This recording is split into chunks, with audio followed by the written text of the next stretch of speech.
Tampa on Florida's Gulf Coast topped Zillow's list of the hottest housing markets, and it's not just because of the lovely weather. To see why, I'm joined by Melanie Atkinson, Smith and Associates Realtor. Melanie, good to have you on the show. So it's interesting because Austin actually held that top spot last year, but they slid to number 10, and now Tampa's at the top. So what are the biggest selling points when it comes to Tampa, really beyond the weather? Well, obviously, weather is one of the biggest draws down here. Tampa has been overlooked for many, many years. Our housing prices tend to be lower than what you find on the east coast of the state. So over the last 2 years, we've had a lot of people migrating to the state of Florida. On that Zillow list, you'll see a lot of Florida cities. Tampa being one of the hottest ones, I think it got a lot of press over the last couple of years, and people are now just starting to discover really how beautiful the city is in general. We put a lot of money into growing the cities, both St. Petersburg and Tampa, and it's really just on the map now. So we've seen a tremendous amount of housing demand in this area. And as you mentioned, being put on the map, you even had the Netflix show Selling Tampa, putting a spotlight on it, having people fall in love with the area as well. But before people decide to pack up and head there, what do they actually need to know in terms of relocating there, the day-to-day cost of living, even doing business there? Yeah, that's a great question, because what people think of as Florida prices is not what we're seeing now. Our prices have gone up so much over the last couple of years that Florida is not on sale anymore. And even though we do have lower housing prices than, say, California, a lot of the states on the West Coast, even New York, New Jersey on the East Coast, we do have significantly rising prices for our houses. So it is difficult to find those bargains. People come down, they want a bargain. Those are really not easy to find at all. On top of that, we've had a lot of changes in our insurance, and flood insurance rates have gone up a lot, and homeowners insurance rates have gone up a lot. In general, insurance, whether it's car or home insurance in the state of Florida, is very expensive. So people need to keep that in mind whenever they're coming down to Florida. It is not a cheap state to live in. And as we've seen, people were already migrating to the Florida region even before COVID. But how much of a game changer was COVID in terms of home price values in Tampa? COVID was a huge game changer. It was like everyone who might have thought about moving to Florida all of a sudden was like, okay, well, now I'm going to move to Florida.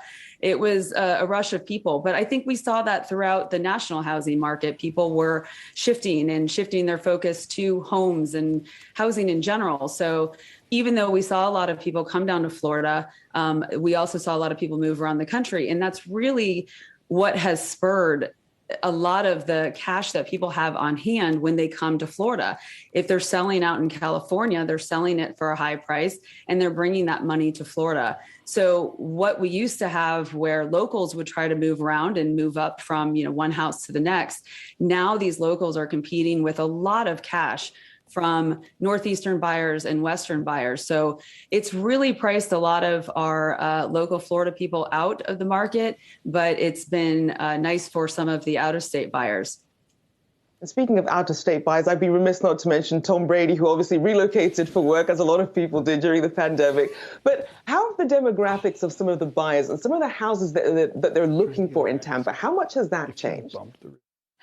Well, our luxury market is definitely more in demand than it used to be. And a lot of that is because we're seeing West Coast buyers, especially on the West Coast of Florida. So the East Coast of Florida has always had a large international buyers, has always had a lot of international buyers. Tampa and the West Coast has never really been a big spot for international buyers. So we're seeing a little bit more of that. Canadian money is coming down as well. And then we're seeing West Coast buyers, which is obviously within the US, but we never had West Coast buyers on the Tampa side until COVID happened. So that's been a really interesting change. As far as the demographics are concerned, we have a lot of second home buyers in the Pinellas County area, which is where Clearwater is. So we have a lot of boomers coming down that are buying second homes or relocating their permanent home down here in Florida. The fact that we don't have state income tax is very appealing for people that live in the states that do have state income tax. So for people who are wondering about affordability, if you're a first-time home buyer or you're wondering if it's better to perhaps rent versus buy, what advice do you have for them? It's a really difficult time for first-time home buyers. I will not lie at all. It is they're competing with large corporations who are buying a lot of our lower price properties here to use them as rentals. So it's this vicious circle of they come down, they have to rent because they can't find anything. And then they're competing against the corporate buyers who are then using them to rent back to these same people who can't find a house. So for first-time buyers, we really encourage them to be as patient as possible, to have all of their ducks in a row as far as having a great lender, a great real estate agent to represent them, to really understand the market and to take the advice of the professionals that are working around them. We do this every day. And we know what it takes to get houses. The other thing that I really encourage first-time homebuyers to do is look outside of where you think you might want to live, go a little bit on the outskirts, and also look at new construction.